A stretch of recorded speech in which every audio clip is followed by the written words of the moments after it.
Hello guys, good morning everyone. ಹೆಂಗಿದ್ರೆ ಎಲ್ಲರೂ ಐವತ್ತು ಎಲ್ಲರೂ ಚಲೋ ಇದ್ರೆ ಅನ್ಕೊಂತೀನಿ. ಬೆಂಗಳೂರು ಏರ್ಪೋರ್ಟ್ ರೋಡ್ ಇದನ್ನ ಈಗ ಸಾದ್ರಳ್ಳಿ ಗೇಟ್ ಅಂತೇಳಿ, ಇದು ಸಾದ್ರಳ್ಳಿ ಗೇಟ್ ಅಂತೇಳಿ. ಈಗ ಬೆಂಗಳೂರ ವೆದರ್ ಹೆಂಗೈತಪ್ಪ ಅಂತಂದ್ರೆ, ಒಂದು 2 ದಿವಸ ಆಯಿತು ಮಳೆ ಎಲ್ಲ ನಿಂತ್ಕೊಂಡ್ಬಿಟ್ಟೈತಿ. ಮಳೆ ನಿಂತು ಸದ್ಯಕ್ಕೆ ಒಂದು 20 ಡಿಗ್ರಿ ಸದ್ಯಕ್ಕೆ ಐತಿ.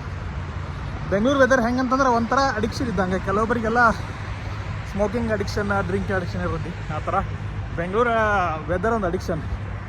ಬೆಂಗಳೂರು ವೆದರ್ ಏನಾರು ನೀವು ಏನಾದ್ರು ಅಡಿಕ್ಷನ್ ಮಾಡ್ಕೊಂಡ್ಬಿಟ್ರಪ್ಪ ಅಂತಂದ್ರೆ ನಿಮ್ಗೆ ಹೊಳ್ಳೆ ನಿಮ್ಮ ಊರ ಕೇರಿ ಎಲ್ಲ ಬಿಸಿಲು ನಾಡುಗಳನ್ನ ಮರ್ತು ಬಿಡುವಂಥ ಪರಿಸ್ಥಿತಿ ಬರ್ತೈತಿ.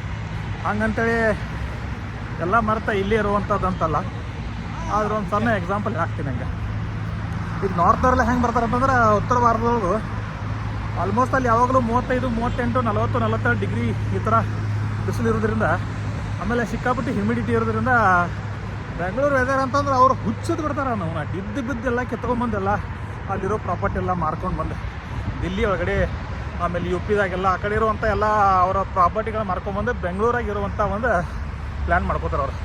ಹೀಗಾಗಿ ಏನಾಯ್ತು ಅಂದರೆ ಬೆಂಗಳೂರಿಗೆ ಇಷ್ಟು ಟ್ರಾಫಿಕ್, ಆಮೇಲೆ ರಿಯಲ್ ಎಸ್ಟೇಟ್ ಅಂತರೂ ಕೇಳೋದೇ ಬೇಡ.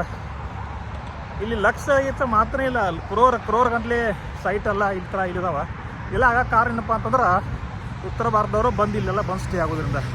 ಈ ವೈಟ್ ಫೀಲ್ಡ್ ಆಮೇಲೆ ಈ ಕೋರಮಂಗಲದಾಗೆಲ್ಲ ನೀವು ನೋಡ್ಬೇಕಾದ್ರೆ ಬರೀ ಅಲ್ಲಿ ನಾರ್ತ್ಗಳ ಸಿಗ್ತಾರ. ಆಮೇಲೆ ಈ ವೆಸ್ಟ್ ಬೆಂಗಾಲ್ದಾರಂತೂ ಅಲ್ಲೆಲ್ಲ ಸ್ವಲ್ಪ ಶ್ರೀಮಂತರಿದ್ರಪ್ಪ ಅಂತ ಅವರೆಲ್ಲ ಕಿತ್ಕೊಂಡ್ಬಂದು ಇಲ್ಲಿ ಬೆಂಗಳೂರಾಗಿರುವಂಥ ಪರಿಸ್ಥಿತಿ ಇಲ್ಲಿ ಆಗೈತಿ.